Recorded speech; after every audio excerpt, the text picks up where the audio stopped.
Hegel, the great idealist philosopher, defined history as thesis, antithesis, and synthesis. Karl Marx, on the other hand, who was a materialist, not an idealist, took this same dialectical method and applied it to the course of history as it relates to material distribution. I'd like to read a statement that we find in the Encyclopedia Britannica defining the meaning of dialectical materialism. This is the definition.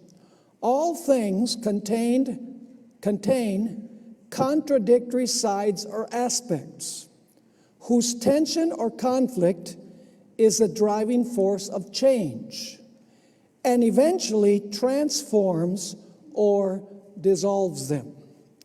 Once again, I want to read that definition, and then we're going to make an application to history. Once again, all things contain contradictory sides or aspects whose tension or conflict is the driving force of change and eventually transforms or dissolves them. In other words, eventually the contradiction is dissolved in the course of history. Now let's apply this in practical terms to three periods of history. The first would be the thesis. That would be the papacy during the 1260 years, when it had the states under its submission to carry out its agenda.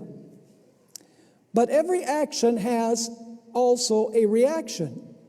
So from 1793 to 1798 came the antithesis, if you please, which is when the French Revolution thinkers inspired the proletariat to rise against the ecclesiastical and monarchical powers.